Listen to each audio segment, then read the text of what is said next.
जिसमें हमारी तीन मेजर डिस्ट्रीब्यूशंस होंगी, बाइनोमियल, पॉइजन एंड नॉर्मल। देखो जो प्रोबेबिलिटी डिस्ट्रीब्यूशंस होती है ना, ये वो मैथमेटिकल फंक्शंस है जिनको यूज़ किया जाता है डिस्क्राइब करने की जो आपके पास रैंडम वेरिएबल या आपका सेट ऑफ डाटा है, जो उसके डिफरेंट आउटकम्स निकलेंगे ना, उनका क्या लाइक्लीहुड है। ठीक है, मतलब मान के चलो सिंपल आपके पास रैंडम वेरिएबल्स हैं या आपके पास डाटा का सेट है, अब आप उन पे जो उनकी जो लाइकली आउटकम्स होंगी वो अब सारी डिफरेंट होंगी ना। जो मैथमेटिकल फंक्शंस उनको डिस्क्राइब करते हैं, उन आउटकम्स को, उनको हम प्रोबेबिलिटी डिस्ट्रीब्यूशंस के नाम से जानते हैं। तीन ही मेजर प्रोबेबिलिटी डिस्ट्रीब्यूशंस हैं जो आप शुरू से पढ़ते आ रहे हो, बाइनोमियल, पॉइजन और नॉर्मल। अब हर एक डिस्ट्रीब्यूशन की अपने फीचर्स हैं, अपनी कैरेक्टरिस्टिक्स, अपनी एप्लीकेशन। सो स्टार्ट करते हैं। सबसे पहले आती है बाइनोमियल डिस्ट्रीब्यूशन। देखो जो बाइनोमियल डिस्ट्रीब्यूशन है ये डिस्क्राइब करती है probability of obtaining a certain number of successes in a fixed number of independent Bernoulli trials।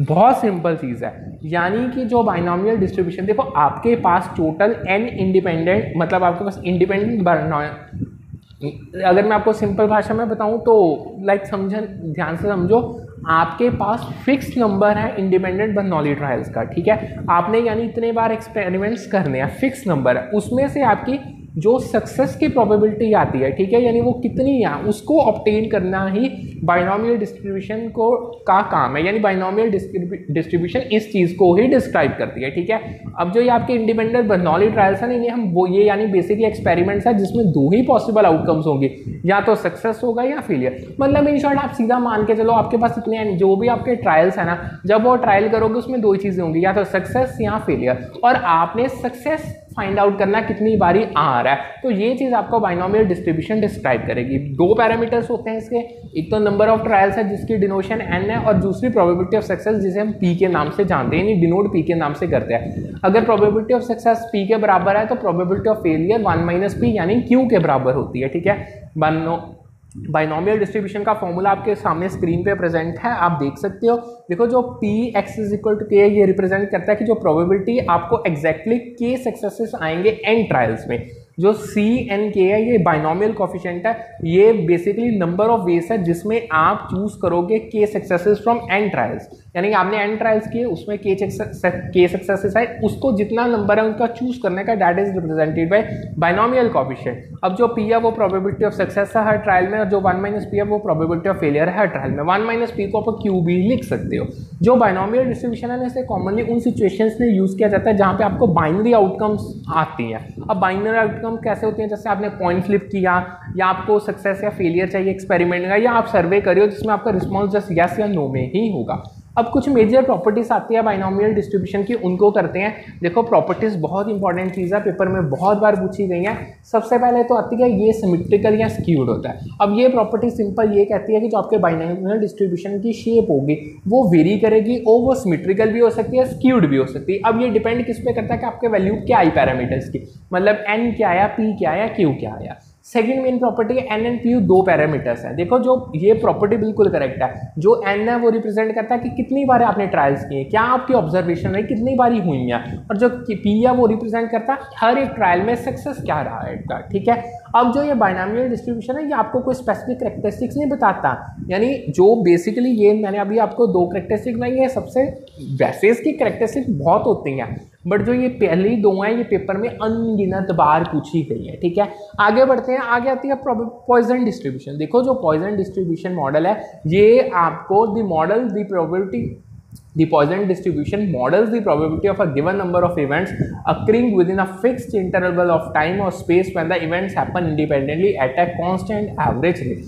देखो बड़ा सिंपल है, यानी बाइनोमियल डिस्ट्रीब्यूशन तो आपको प्रोबेबिलिटी सक्सेस और फेलियर की बताता है इन एन इंडिपेंडेंट इवेंट्स, यानी जिसे हम बर्नौली टेस्ट भी कह देते हैं। बट जो पॉइजन डिस्ट्रीब्यूशन है ये आपको प्रोबेबिलिटी बताता है कि एक फिक्स्ड इंटरवल टाइम में या स्पेस में एक इवेंट कितने बारी अक्कर कर सकता है, अगर जो आपके इवेंट्स है वो इंडिपेंडेंटली कांस्टेंट एवरेज रेट पे हो रहे हैं। यानी समझ रहे हो, मतलब आप एक टाइम पीरियड उठा लो, उस टाइम पीरियड में एक चीज ऑन एन एवरेज कितने टाइम हो सकती है, ये हमें पॉइजन डिस्ट्रीब्यूशन बताता है। ठीक है, सो जो इसे बेसिकली बहुत रेयर इवेंट्स होते हैं ना वहाँ पे यूज किया जाता है, क्योंकि आपका एवरेज रेट ऑफ अकरेंस आपको पता है, बट वो बहुत रेयर चांसेस में होती है। अब जो इसका प्रोबेबिलिटी मास फंक्शन है पॉइसन डिस्ट्रीब्यूशन का, यानी जिसे आप फॉर्मूला भी कह सकते हो, वो आपको गिवन है स्क्रीन में, यानी Px is equal to K represent करता है प्रोबेबिलिटी जब आप K इवेंट्स को ऑब्जर्व कर रहे हो। जो लैम्डा है वो आपका एवरेज रेट ऑफ इवेंट्स है, यानी एक गिवन इंटरवल ऑफ टाइम में ऑन एन एवरेज कितने इवेंट्स अकर कर रहे हैं, ठीक है, मतलब एक ही इवेंट ऑन एन एवरेज कितने टाइम अकर कर रहा है। जो E है वो बेस है नेचुरल लॉगरिथम का, जिसकी अप्रोक्सीमेट वैल्यू 2.71828 होती है। जो K है वो फैक्टोरियल रिप्रेजेंट करता है, ठीक है। अब जो पॉइसन डिस्ट्रीब्यूशन है इसे भी अलग अलग फील्ड्स में अप्लाई किया जाता है। इंश्योरेंस क्लेम, यानी जब होते हैं, देखो अब कंपनी से इंश्योरेंस करती हैं, ठीक है, लाइक मोटर व्हीकल इंश्योरेंस होगी या हर किसी भी टाइप की इंश्योरेंस होगी। अब वहाँ पे क्लेम्स बहुत कम अराइज होते हैं, ज़रूरी नहीं है कि हर बंदे का ही क्लेम अराइज होगा, रेयर चांस होता है। सो ये वहाँ पे पॉइसन डिस्ट्रीब्यूशन को यूज़ किया जाता है। क्यूइंग थ्योरी में पॉइसन डिस्ट्रीब्यूशन को यूज़ किया जाता है, यानी आपने लाइन्स क्यूज कैसे बनाने हैं, इवन जो आपके एक्सीडेंट्स और डिफेक्ट्स होते हैं बीइंग का रेयर आइटम्स, इनको एनालाइज करने के लिए भी हम पॉइसन डिस्ट्रीब्यूशन का यूज़ करते हैं। अब कुछ पॉइसन डिस्ट्रीब्यूशन की ऐसे प्रैक्टिकल सिचुएशंस है जो पेपर में अनगिनत बार पूछी गए। देखो सबसे पहले तो अगर आपको कोई पूछ ले सुपर मार्केट में 1 घंटे में कितने नंबर ऑफ कस्टमर्स विजिट कर रहे हैं, तो ये भी आपको पॉइसन डिस्ट्रीब्यूशन बताएगी। अगर आप एक घंटे में पेजेस टाइप कर रहे हो तो उन पर्टिकुलर जो मटेरियल आपने टाइप किया उसमें कितने एरर्स हो सकते हैं, आपके एक दिन पे एक बिजी रोड पे ऑन एन एवरेज कितने एक्सीडेंट्स होते हैं, या आपके अगर आप मैन्युफैक्चरिंग कर रहे हो या पैकिंग कर रहे हो तो उसमें ऑन एन एवरेज कितने नंबर ऑफ डिफेक्टिव मटेरियल्स निकल सकते हैं। ये सारी प्रैक्टिकल सिचुएशंस हैं जहाँ पे पॉइसन डिस्ट्रीब्यूशन को अप्लाई किया जाता है। ये चीज़ें ये क्लियरली बताते हैं कि पॉइसन डिस्ट्रीब्यूशन बहुत रेयर इवेंट्स की डिस्ट्रीब्यूशन है, यानी इनकी अकरेंस की प्रोबेबिलिटी बड़ी स्मॉल होती है, बट इनके जो ट्रायल्स होते हैं वो बहुत नंबर में होंगे, यानी वो लार्ज होंगे। ये चीज़ याद रखना, यानी अगर आपको वो क्वेश्चन में पूछ लेना ऐसी कौन सी प्रोबेबिलिटी डिस्ट्रीब्यूशन है जिसमें आपके नंबर ऑफ ट्रायल्स लार्ज हैं बट प्रोबेबिलिटी अक्रेंस की वो स्मॉल है, तो उसका परफेक्टली आंसर पॉइसन डिस्ट्रीब्यूशन होगा। नेक्स्ट आती है नॉर्मल डिस्ट्रीब्यूशन, जिसका दूसरा नाम है गॉसियन डिस्ट्रीब्यूशन। इसका दूसरा नाम बड़ा इंपॉर्टेंट है, आप बहुत बच्चे यही मिस कर जाते हैं। अगर वो पेपर में गॉसियन डिस्ट्रीब्यूशन का नाम डाल दे, ये कहते हैं कि पता नहीं यूजिस ने डाल क्या दिया। देखो नॉर्मल डिस्ट्रीब्यूशन का ही दूसरा नाम गॉसियन डिस्ट्रीब्यूशन है। इसे जो कि ये जो आपकी गॉसियन डिस्ट्रीब्यूशन कह लो या नॉर्मल डिस्ट्रीब्यूशन कह लो, ये बेसिकली कंटिन्यूस प्रोबेबिलिटी डिस्ट्रीब्यूशन है जो सिमेट्रिक और बेल शेप्ड होती है। अब यानी जब आप नॉर्मल डिस्ट्रीब्यूशन का शेप होगी ना, जो जब उसको ग्राफिकली प्रेजेंट किया जाएगा तो ये सिमेट्रिकल और बेल शेप्ड होगी। इसे स्टैटिकल इन्फेरेंसेस या मॉडलिंग में यूज किया जाता है क्योंकि इसकी जो मैथमेटिकल प्रॉपर्टीज है वो बहुत अट्रैक्टिव है और ये नेचुरल फिनोमिना में प्रिवेल करती है।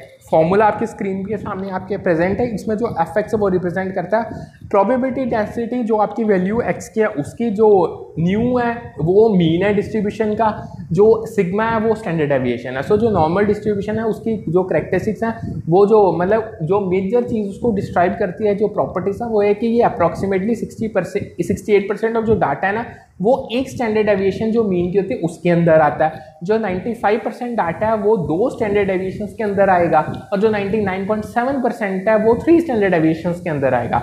ये आपको चीज़ें थोड़ी सी याद रखनी पड़ेंगी। अब जो ये नॉर्मल डिस्ट्रीब्यूशन है इसको बहुत सारे अलग अलग फील्ड्स में यूज़ किया जाता है। अगर आप इन्फेरेंशियल स्टैट कर रहे हो तब, अगर आपने हाइपोथेसिस टेस्टिंग करनी है, हाइपोथेसिस के रिगार्डिंग में हमने बहुत डिटेल में पढ़ा है, तब इसको यूज़ किया जाता है। क्वालिटी कंट्रोल करना चाहते हो मैन्युफैक्चरिंग के टाइम पे हो तब यूज़ कर सकते हो, या अपना फाइनेंशियल मॉडलिंग करनी है तब भी इसे यूज़ किया जाता है। 3 मेजर प्रोबेबिलिटी डिस्ट्रीब्यूशन है, बाइनोमियल, पॉइसन, नॉर्मल को गॉसियन भी कहा जाता है। सो ये बहुत फंडामेंटल है, हर फील्ड में इनका यूज़ होता है। स्टैट के तो खास करके बहुत अलग अलग एरियाज में इसको यूज़ किया जाता है, प्रोबेबिलिटी थ्योरी में यूज़ किया जाता है, डाटा एनालिसिस में यूज़ किया। तो इनकी प्रॉपर्टीज और करैक्टरिस्टिक को समझना बहुत इंपॉर्टेंट है, तभी आप इनका मतलब समझ पाओगे, इनको किस तरीके से अप्लाई करना है वो चीज़ समझ पाओगे, तभी आप डाटा के एनालिसिस इनके थ्रू कर पाओगे। इवन ना एक पेपर में बहुत बार चीज़ पूछी गई है, देखो जो सिमेट्रिकल डिस्ट्रीब्यूशन होती है ना उसका जो बीटा है ना वो 0 के बराबर होता है। ये चीज़ आपको याद रखनी पड़ेगी, बहुत इंपॉर्टेंट है। सिमेट्रिकल डिस्ट्रीब्यूशन का बीटा 0 के बराबर होता है। सो जो नॉर्मल डिस्ट्रीब्यूशन है उसकी बहुत सारी प्रॉपर्टीज हैं।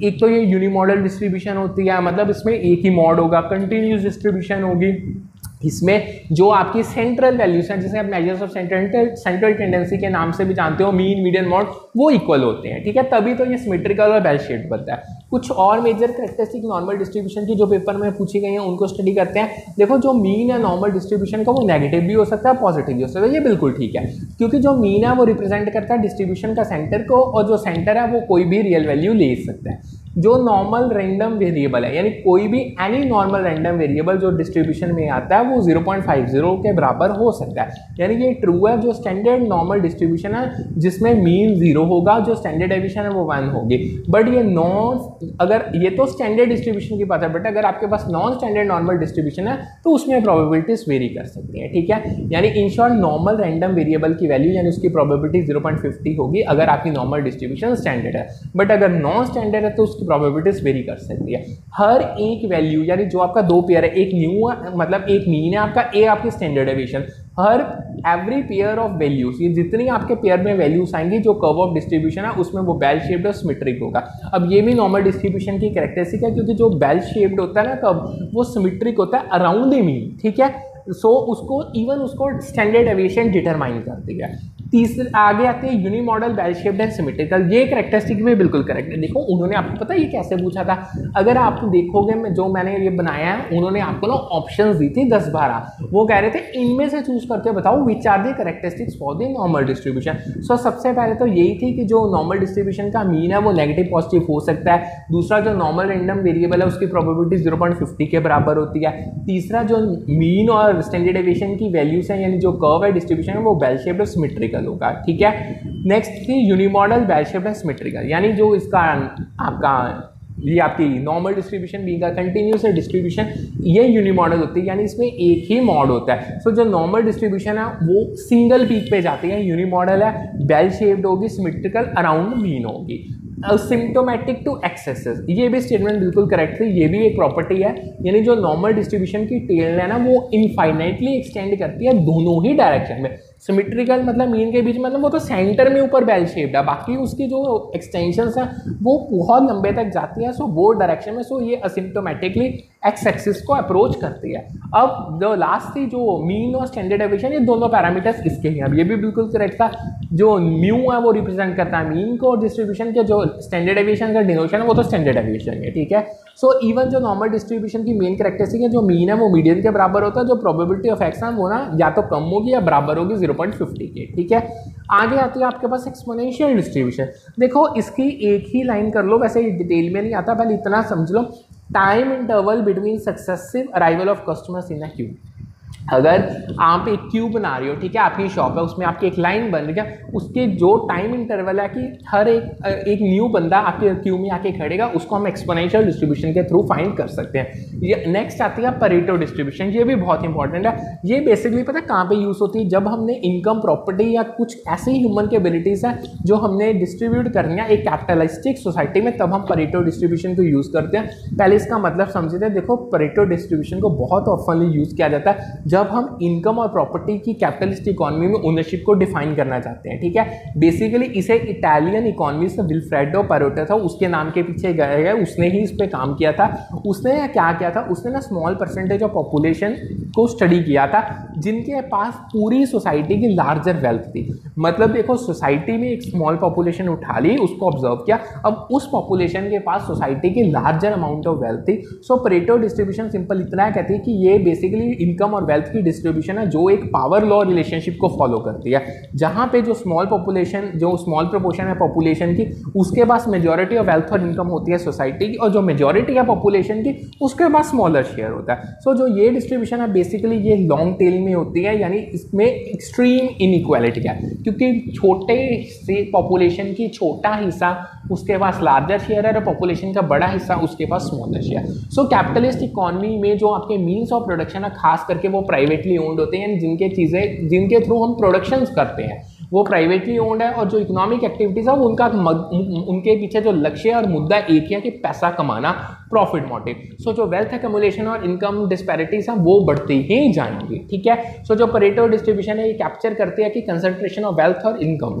यानी ये सिंपल इनइक्वालिटी को दर्शाती है कि कुछ सोसाइटी का छोटा हिस्सा जो पूरी इकोनॉमी को कंट्रोल करे उसके पास लार्जर शेयर है वेल्थ का, और दूसरे पास जो मेजॉरिटी ऑफ हिस्सा सोसाइटी का पॉपुलेशन का उसके पास स्मॉलर शेयर ऑफ है वेल्थ का। ठीक है, आगे आती है लॉग नॉर्मल डिस्ट्रीब्यूशन। देखो लॉग नॉर्मल डिस्ट्रीब्यूशन का सिर्फ आप समझ लो कि यूज कहाँ पे होता है। लॉग नॉर्मल डिस्ट्रीब्यूशन जब आपकी स्टॉक प्राइसेस में मूवमेंट्स हो रही है ना, यानी और यहाँ आपकी इनकम की डिस्ट्रीब्यूशन आपने सोशलिस्टिक सोसाइटी में स्टडी करनी है, तब आप लॉग नॉर्मल डिस्ट्रीब्यूशन को यूज कर सकते हो। सो ये थी हमारी हमारी 4-5 मेजर डिस्ट्रीब्यूशन, इनको अब कर लिया। अब नेक्स्ट टॉपिक में मूव कौन करते हैं, वो आता है रिसर्च, उसका कॉन्सेप्ट क्या, उसकी टाइप्स क्या और रिसर्च के डिजाइन्स क्या। देखो वैसे ये चीज़ हमने पेपर 1 में ऑलरेडी रिसर्च का यूनिट नंबर 2 रिसर्च एप्टीट्यूड की उसमें डिटेल में किया, बट अगेन इसमें अगर टॉपिक आ रहा है तो हम इसमें भी डिटेल में ही करेंगे। सो स्टार्ट करते हैं। जो बेसिकली आपका रिसर्च है ये एक सिस्टमेटिक इन्वेस्टिगेशन होती है, जिसका मुद्दा क्या है। देखो आप अगर सिस्टमेटिकली चीज़ों को इन्वेस्टिगेट कर रहे हो, उसके पीछे आपका बहुत सिंपल मुद्दा है, आपने न्यू नॉलेज को जनरेट करना। न्यू नॉलेज इसी कारण जनरेट की जाती है क्योंकि आपके नॉलेज गैप्स होते हैं। अब रिसर्च जब करोगे ना, जब आप अपने अच्छे से अपने आप को एनालाइज करोगे, आपको नॉलेज गैप्स पता चल जाएंगे। उन नॉलेज गैप्स को पूरा करने के लिए, न्यू नॉलेज को जनरेट करने के लिए रिसर्च को किया जाता है बीइंग अ सिस्टमेटिक इन्वेस्टिगेशन। आप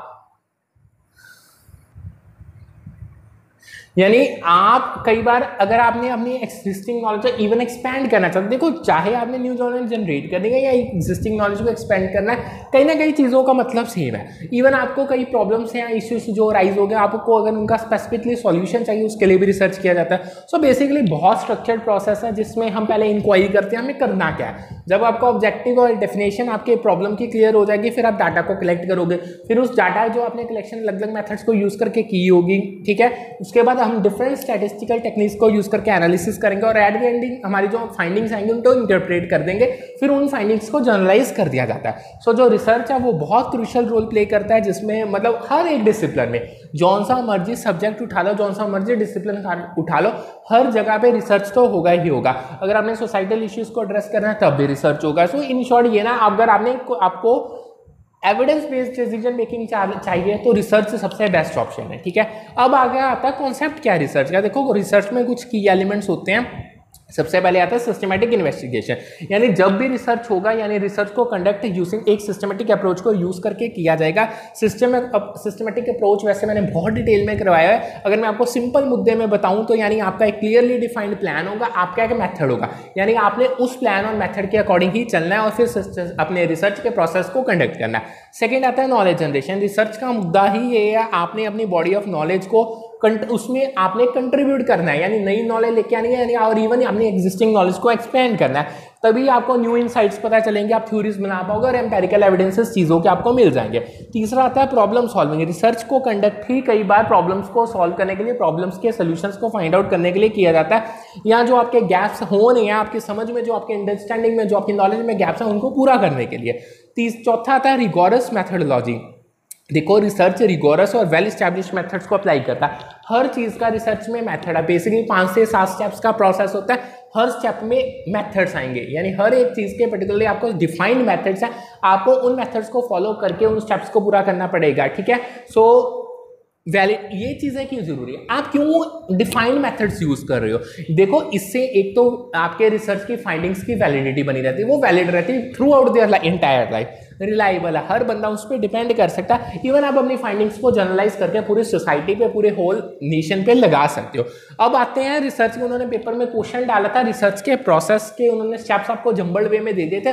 वो कहते थे इसको सिस्टमेटिक वे में अरेंज करके बताओ। सबसे पहले तो आपको रिसर्च प्रॉब्लम को डिफाइन करना पड़ेगा। देखो क्लियरली डिफाइन करो रिसर्च प्रॉब्लम और आपका ऑब्जेक्टिव क्या है रिसर्च करने के पीछे, जो चीज़ों को आप एड्रेस करना चाहते हो, आपकी ज़रूरतें क्या, नीड्स क्या, रिक्वायरमेंट्स क्या, उनको एड्रेस करो।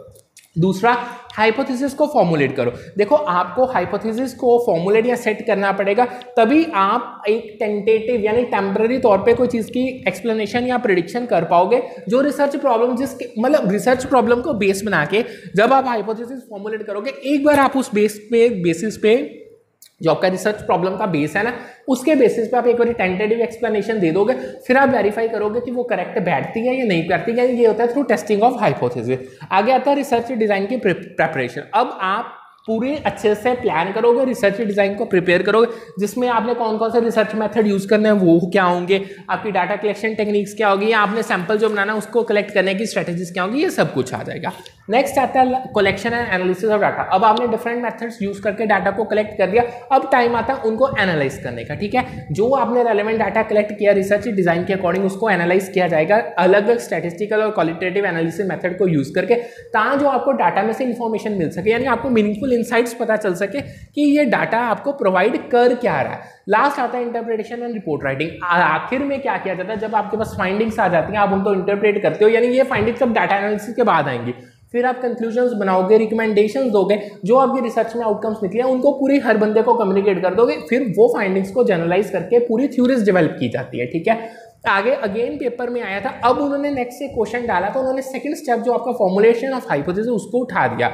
यानी वो कहते थे आप एक हाइपोथेसिस का स्टेप रिसर्च में आता है, ठीक है, जिसको फॉलो किया जाता है, उसमें अंदर स्टेप्स आते हैं, उनको जंबल वे में दे दिया। तो उन्होंने कहा था वो आपको सीक्वेंस में अरेंज करके बताओ। देखो, जब आपने हाइपोथेसिस टेस्टिंग करनी है, जो उसके प्रोसेस में स्टेप्स आते हैं उसमें सबसे पहले तो आपको नल और अल्टरनेट हाइपोथेसिस को सेट करना पड़ेगा। फिर आपको लेवल ऑफ सिग्निफिकेंस देखना पड़ेगा कि आप कितने सिग्निफिकेंस पर, यानी आपका कॉन्फिडेंस लिमिट्स क्या है। उसके बाद आप टेस्ट स्टार्ट करोगे, टी टेस्ट हो गया, एफ टेस्ट हो गया, फिर आप डिसीजन रूल को एस्टैब्लिश करोगे, फिर आप कंप्यूटेशन से अपनी मैथमेटिकल फॉर्मूलेस लगा के कंक्लूजन निकालोगे और लास्ट में अपनी कंक्लूजन ड्रॉ कर दी जाएंगी। सो ये मेजर स्टेप्स आते हैं जब आपने हाइपोथेसिस टेस्टिंग करनी है।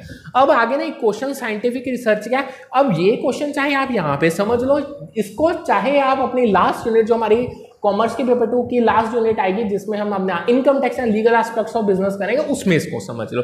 बेसिकली देखो, कई बार जो हम डोनेशंस देते हैं या जो पैसा हम खर्चते हैं या एक्सपेंडिचर्स करते हैं टुवर्ड्स द साइंटिफिक रिसर्च, उसकी आपको डोनेशन मिलती है। उसके रिगार्डिंग ये सेक्शन है, इसमें मैं आपको बेसिक्स ओवरव्यू देते थे। जब हम लीगल एस्पेक्ट्स करेंगे बिजनेस में, यानी 10th यूनिट करेंगे इनकम टैक्स की, उसमें हम इसको पूरी डिटेल में कर लेंगे।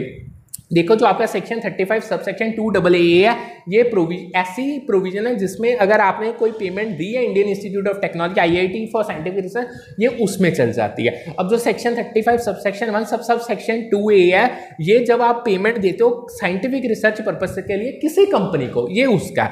तीसरा आता है सेक्शन 35 सबसेक्शन 1 सबसेक्शन 3, ये जब आप पेमेंट किसी भी इंस्टीट्यूट को देते हो रिसर्च करने के लिए सोशल साइंसेस पे, ठीक है। और लास्ट आता है सेक्शन 35 सबसेक्शन 1 सबसेक्शन 2, ये वो है जब आप पेमेंट देते हो सर्टेन इंस्टीट्यूशन को साइंटिफिक रिसर्च के। देखो, बहुत माइनर फर्क है, ये आपको याद रखने पड़ेंगे। वैसे मैं आपको बहुत तरीका भी बताऊंगा मैं इनको याद कैसे रखना है, ये हम वो लीगल एस्पेक्ट्स वाली यूनिट में डिटेल में करेंगे। अब आके आता है, उन्होंने एक और क्वेश्चन आया था, यानी उन्होंने कहा था जो आपका साइंटिफिक रिसर्च आप कंडक्ट कर रही हो उसका प्रोसेस है उसको अरेंज करके बताओ। देखो, सबसे पहले तो आपको फैक्ट्स को ऑब्जर्व करना पड़ेगा, यानी जो रिसर्च प्रोसेस स्टार्ट ही ऑब्जर्वेशन से होता है, यानी जितने आपके रेलेवेंट फैक्ट्स हैं, फिनोमिना है जो रिसर्च टॉपिक के साथ मैच खाते हैं, उनको आप अच्छे से ऑब्जर्व करो। इसमें डाटा कलेक्ट किया जाता है, इन्फॉर्मेशन को कलेक्ट किया जाता है जितने मीडियम्स हो सके उनके थ्रू, जैसे एक्सपेरिमेंट, सर्वेस या एग्जिस्टिंग लिटरेचर को भी स्टडी किया जाता है। उसके बाद आप करते हो इंडक्शन। जब आपकी ऑब्जर्वेशंस होगी उनको बेस मान के आप रिसर्चर्स क्या करते हैं, एनालाइज करना स्टार्ट कर देते हैं, जो उन्होंने डाटा कलेक्ट किया, जो इन्फॉर्मेशन कलेक्ट की, ताकि उनको डाटा में पैटर्न्स या ट्रेंड्स पता चल सके। अब जो ये प्रोसेस है इंडक्शन में, इसमें ना ये आप जनरल प्रिंसिपल्स को डिराइव करते हैं या थीरीज को डिराइव करते हो फ्रॉम स्पेसिफिक ऑब्जर्वेशन, यानी जो आपने ऑब्जर्वेशन की है, जो आपने ऑब्जर्वेशन समझी है, उनके बेसिस पे आप जनरल प्रिंसिपल्स को डिराइव करना, that is called the process of induction in the process of scientific research. Second आता है development of explanation, third point. देखो, जब आपने इंडक्शन प्रोसेस कंप्लीट कर लिया, फिर आप रिसर्चर्स क्या करोगे, एक्सप्लेनेशंस डेवलप करोगे, हाइपोथेसिस डेवलप करोगे, ताकि जो आपने फिनोमिना जो फर्स्ट आपने ऑब्जर्व किया था उसके एक्सप्लेनेशंस आप प्रोवाइड कर पाओ। जो अब ये एक्सप्लेनेशंस आप प्रोवाइड करोगे, इनका जो फॉर्मुलेशन है उसके लिए जो आपके बेसिस है, वो आपका जो एविडेंस आपने कलेक्ट किया ना, वही एज अ बेसिस सर्व करेंगे, जो जिस पे आप further testing, empirical testing conduct करोगे। नेक्स्ट आता है मेकिंग प्रेडिक्शंस। जब आपने एक्सप्लेनेशंस और हाइपोथेसिस अच्छे से डेवलप कर दिया related to the observe phenomena, अब जो रिसर्चर्स है, यानी आप लोगों, यानी आप क्या करोगे, प्रेडिक्शंस बनाओगे फ्यूचर ऑब्जर्वेशंस के रिगार्डिंग, या फ्यूचर में जो आपके आउटकम्स निकल सकते हैं, अब वो क्या होंगे, वो इन एक्सप्लेनेशन पे बेस्ड होंगी, ठीक है। सो जो प्रेडिक्शंस है, ये कहीं ना कहीं आपको एक फ्रेमवर्क प्रोवाइड करते हैं जिसमें आप अपने जो आपका कलेक्टेड डाटा है, आप उस पर और टेस्टिंग कर सकते हो और वेरिफिकेशन कर सकते हो। लास्ट में आपको प्रेडिक्शंस को करना पड़ेगा टेस्ट। अब जो प्रेडिक्शंस आपने पिछले स्टेप में बनाई है, आप उनको टेस्ट करते हो थ्रू डिफरेंट एक्सपेरिमेंट्स, अलग अलग एक्सपेरिमेंट्स कंडक्ट किए जाते हैं उनको टेस्ट करने के लिए। डाटा एनालिसिस टेक्निक चेंज करके अप्लाई की जाती है। इवन अलग अलग रिसर्च मेथड्स, बहुत मेथड्स हैं, डिस्क्रिप्टिव मेथड होता है, एक्शन रिसर्च होता है, बहुत अनगिनत मेथड, ये मैंने आपको सारे डिटेल में करवाए हुए हैं। अगर आप इसको और डिटेल में एक बार दोबारा करना चाहते हो तो आप मेरी यूनिट 2 की वीडियोस देख सकते हो, जो रिसर्च एप्टीट्यूड में, उसमें सारी चीज़ें डिटेल में पढ़ी हैं। तो इस स्टेप में बेसिकली एडिशनल डाटा को या एविडेंस को कलेक्ट किया जाता है, तभी आप अपने प्रेडिक्शंस और हाइपोथेसिस को वैलिडिटी को इवैल्यूएट कर पाओगे कि भाई वो प्रेडिक्शंस है जो हाइपोथेसिस हमने डेवलप किए थे वो वैलिड है या नहीं है। ठीक है, आगे बढ़ते हैं। आगे आते हैं, अगर देखो अगर आपको कोई भी डाउट राइज हो रहा है तो आप मुझसे पूछ सकते हो, चाहे टेलीग्राम पे मैसेज करो, चाहे यूट्यूब के कमेंट सेक्शन में मैसेज करो। आपका डाउट क्लियर करना मेरी रिस्पॉन्सिबिलिटी है। ठीक है, आगे बढ़ते हैं। आगे आता है one group before after design, बहुत इंपॉर्टेंट टॉपिक है। देखो ये basically N incomplete experimental research done is one that lakhs a control group for comparison. पहले इस लाइन को समझो। देखो एक S incomplete experimental research design वो होता है जिसमें कंट्रोल ग्रुप नहीं होता कंपैरिजन के लिए। ठीक है, यानी जो अब आपका one group before after design है, ये वो डिजाइन है जिसमें आपको जब अपने आउटकम्स को मेजर करना है before and after the intervention but does not include a separate control group. यानी दिस डिजाइन इन वर्क, देखो जब आपके पास वन ग्रुप बिफोर और आफ्टर डिजाइन होगा, इस डिजाइन में नो डाउट आप आउटकम्स को मेजर कर सकते हो बिफोर भी और आफ्टर भी। जब आप बट आपके पास इसमें इंटरवेंशन क्या, यानी अब बिफोर किसके, इंटरवेंशन के पहले भी इंटरवेंशन के बाद भी आप आउटकम्स को मेजर कर सकते हो, बट इसमें कोई सेपरेट कंट्रोल ग्रुप नहीं होता। सो इन शॉर्ट ये एक इनकम्प्लीट एक्सपेरिमेंटल रिसर्च डिजाइन है। ठीक है, अगेन आगे क्वेश्चन फिर स्टैटिस्टिकल हाइपोथेसिस को टेस्ट करने का था, ये आप देख लेना, स्टडी कर लेना, ये मैं आपको करवा चुका। आगे आता है अफेक्ट साइज क्या होता है। देखो स्टैटिस्टिकल एक्सपेरिमेंट में अफेक्ट साइज का मतलब ये है कि ये एक क्वांटिटेटिव मेजरमेंट है। आपका जो एक्सपेरिमेंटल इफेक्ट है उसका जो मैग्नीट्यूड है, यानी जब आप उसको मेजर करते हो उसके लिए जो ये बेसिकली क्वांटिटेटिव मेजर है उसको अफेक्ट साइज कहा जाता है। एक बार फिर बता देता हूँ, आपका एक्सपेरिमेंटल इफेक्ट है, ठीक है, उसका जो मैग्नीट्यूड है, उसका जो लेवल है, जब आप उसको न्यूमेरिकल टर्म्स में क्वांटिफाई करते हो, अब वो चीज़ को अफेक्ट साइज कहा जाता है। यानी ये आपको इन्फॉर्मेशन प्रोवाइड करता है कि जो आपका रिलेशनशिप की मैग्नीट्यूड है उसकी स्ट्रेंथ क्या है, उसका मैग्नीट्यूड है क्या, यानी जो डिफरेंस आपने ऑब्जर्व किया, सिंपल वे में समझो, it provides information about the strength और मैग्नीट्यूड ऑफ द रिलेशनशिप और डिफरेंस बीइंग इन्वेस्टिगेटेड। जहां पे आप इन्वेस्टिगेशंस कर रहे हो, चाहे उसमें डिफरेंस आ रहा है, चाहे जो रिलेशनशिप आप वेरिएबल्स के बीच में स्टडी कर रहे हो, उस रिलेशनशिप में अगर डिफरेंसेस आ रहे हैं या उसमें उसकी क्या डायरेक्शन है, क्या स्ट्रेंथ है, क्या मैग्नीट्यूड है, जब आप इन चीज़ों के रिगार्डिंग आपको इन्फॉर्मेशन मिलती है थ्रू स्टैटिस्टिकल एक्सपेरिमेंट, उसे इफेक्ट साइज के नाम से जाना जाता है। सो जो इफेक्ट साइज है कहीं ना कहीं रिसर्चर्स को अलाउ करता है कि वो प्रैक्टिकल सिग्निफिकेंस फाइंडिंग्स का बियॉन्ड द स्टैटिस्टिकल सिग्निफिकेंस उसको असेस कर सकते हैं। ठीक है, यानी रियल लाइफ में वो चीज़ें प्रैक्टिकली कितनी अप्लाई हो रही हैं उनको स्टडी किया जा सकता है। ये एक स्टैंडर्डाइज्ड मेजर है जिसको यूज किया जाता है रिजल्ट्स कंपेयर करने के लिए। जो अलग अलग स्टडीज या एक्सपेरिमेंट्स में आए हैं आप उनको कंपेयर कर सकते हो through using this statistical experiment. अब ठीक है, ये समझ आ गया। अब आगे आता है the following constructs hold true for research analysis and design. देखो रिसर्च एनालिसिस एंड डिजाइन एक बहुत इंपॉर्टेंट स्टेप था रिसर्च प्रोसेस का। उसके रिगार्डिंग कुछ कंस्ट्रक्ट्स दिए थे उन्होंने आपको पेपर में, वो ये कह रहे थे बताओ इनमें से कौन सा कंस्ट्रक्ट सही है, कौन सा कंस्ट्रक्ट गलत है। सो सबसे पहले तो देखो जो रिसर्च डिजाइन है ये एक ऐसा फ्रेमवर्क है हर एक स्टेज के लिए जो आप कलेक्शन और एनालिसिस ऑफ डाटा के लिए यूज कर रहे हो। ठीक है, यानी रिसर्च डिजाइन आपको पूरी डिटेल में बताता है आपने क्या क्या चीजें करके डाटा को कलेक्ट करना और उसको एनालाइज करना है। ठीक है, सो रिसर्च डिजाइन एक स्ट्रक्चर्ड प्लान है स्टडी को कंडक्ट करने के लिए। इसमें डाटा कलेक्शन, एनालिसिस और इंटरप्रिटेशन, मतलब देखो डिजाइन मतलब A to Z comprehensive framework हर चीज रिसर्च की कवर करता है। आगे सेकंड कंस्ट्रक्ट क्या था, experiments as a source of data are not appropriate for qualitative study. वो क्या कह रहे थे, वो कहते हैं बताओ जो एक्सपेरिमेंट्स हैं अगर हम उनको as a source of data use करते हैं वो क्वालिटेटिव स्टडी के लिए अप्रोप्रिएट है या नहीं है। देखो जो क्वालिटेटिव रिसर्च है उसका मेन फोकस किस पे है कि आपने सब्जेक्ट, आपके जो सब्जेक्टिव एक्सपीरियंस या नजरिए हैं आपने उनको एक्सप्लोर करना है, उनको समझना है। और जो एक्सपेरिमेंट्स हैं वो जनरली ज्यादा सूटेबल क्वांटिटेटिव रिसर्च के लिए होते हैं ना कि क्वालिटेटिव के लिए। सो यहाँ अब क्वांटिटेटिव रिसर्च में आप वेरिएबल्स को कंट्रोल और मैनिपुलेट कर सकते हो, बट क्वालिटेटिव में ये चीजें नहीं हो सकती। सो एक्सपेरिमेंट्स अगर as a source of data बनाओ तो वो एप्रोप्रिएट क्वालिटेटिव रिसर्च के लिए नहीं है, वो ज्यादा एप्रोप्रिएट क्वांटिटेटिव रिसर्च के लिए। नेक्स्ट वो कहता है रैंडमाइज्ड कंट्रोल ट्रायल। ये एक क्वालिटेटिव अप्रोच है रिसर्च की। ये स्टेटमेंट बिल्कुल करेक्ट थी कि जो रैंडमाइज्ड कंट्रोल ट्रायल, देखो जो रैंडमाइज्ड कंट्रोल्ड ट्रायल्स होते हैं ना ये टिपिकली क्वांटिटेटिव रिसर्च डिजाइन के साथ एसोसिएटेड होते हैं, इनका क्वालिटेटिव अप्रोचेस के साथ कुछ लेना देना नहीं है। आगे आता है plagiarism is failure of researcher to acknowledge and the borrowed material in his or his publication. देखो ये तो नाम ही बताता है ये गलत है। जो बेसिकली प्लेगैरिज्म होता है ना, ये ऐसा एक्ट है, यानी इसमें रिसर्चर क्या करता है, आप किसी दूसरे के काम को, आइडियाज को या वर्ड्स को अपने खुद के काम में उसको रिप्रेजेंट करते हो, बट आपको वहां पे प्रॉपर एट्रीब्यूशन और साइटेशन देनी पड़ती, विदाउट प्रॉपर एट्रीब्यूशन और साइटेशन ये चीज करते हो। यानी मैं दूसरे बंदे के, यानी आप समझ लो जब रिसर्चर किसी दूसरे बंदे के वर्ड्स को, काम को, या मतलब कुछ भी लगा लो, अगर उसने कुछ भी रिसर्च किया उसको अपने वर्ड्स में थोड़ा चेंज करके प्रेजेंट कर रहा है कि भाई ये काम हमने किया, बट साथ के साथ उन्होंने उनको कोई साइटेशन एट्रीब्यूशन भी नहीं दी, यानी ये प्लेगैरिज्म होगा। आगे आता है content analysis method commonly used in qualitative research to aid data collection. क्या कहते हैं, जो कंटेंट एनालिसिस है वो क्या कॉमनली यूज्ड मेथड है क्वालिटेटिव रिसर्च में, जो आपको सपोर्ट करता है डाटा कलेक्शन को। देखो जो कंटेंट एनालिसिस है वो एक सिस्टमेटिक अप्रोच है क्वालिटेटिव डाटा को एनालाइज करने की। जैसे आपने टेक्स्ट एनालाइज करना, इमेजेस करना, ऑडियो करना।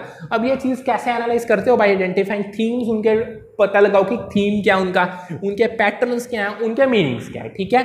सो ये थे कुछ कंस्ट्रक्ट्स इनकी मैंने डिटेल आपको बता दी। अब आगे आती हैं टाइप्स क्या है रिसर्च की। देखो मेनली दो सबसे मेजर, जो सबसे ज़्यादा पेपर में टाइप्स पूछी जाती है वो दो ही हैं। बेसिक रिसर्च जिसे प्योर रिसर्च के या फंडामेंटल रिसर्च के नाम से भी जाना जाता है, दूसरा आता है अप्लाइड रिसर्च। देखो जो बेसिक रिसर्च है ना, बेसिकली जो इसका ड्राइविंग फोर्स है वो है क्यूरियोसिटी, यानी जब आपके अंदर इच्छा बनती है ना, आपने अपनी फंडामेंटल नॉलेज एक पर्टिकुलर फील्ड में एक्सपैंड करनी है, तब बेसिक रिसर्च किया जाता है। मेन इसका मुद्दा यही है, मेन इसका लक्ष्य यही है, आपने अपनी समझ को बढ़ाना है, नई नई थ्योरीज डेवलप करनी है without immediate application in mind, ठीक है। सो बेसिक रिसर्च में बहुत फाउंडेशंस बनाई जाती हैं अप्लाइड रिसर्च के लिए, ठीक है। नेक्स्ट आता है अप्लाइड रिसर्च। देखो अप्लाइड रिसर्च का फोकस, उसका लक्ष्य है प्रैक्टिकल एप्लीकेशन, यानी अब आपने जो रिसर्च किए हैं उनको प्रैक्टिकली अप्लाई करो, यूज करो अपनी एग्जिस्टिंग नॉलेज को, ताकि आप अपनी स्पेसिफिक प्रॉब्लम्स के सोल्यूशंस फाइंड कर सको और सोल्यूशन डेवलप किए जा सके। सो एम क्या है कि जो आपका गैप है थ्योरी और प्रैक्टिस के बीच में, उसको खत्म करो। यानी अगर आपने थ्योरेटिकली चीजें पढ़ लिया, आप उनको प्रैक्टिकली अप्लाई करके गैप खत्म करो, तब आपको बहुत नई चीजें पता चलेंगी जो आपके रियल वर्ल्ड कॉन्टेक्स्ट में डायरेक्टली रिलेटेड होंगी, ठीक है। सो यहाँ पे आज का सेशन होगा हमारा कंप्लीट। हमने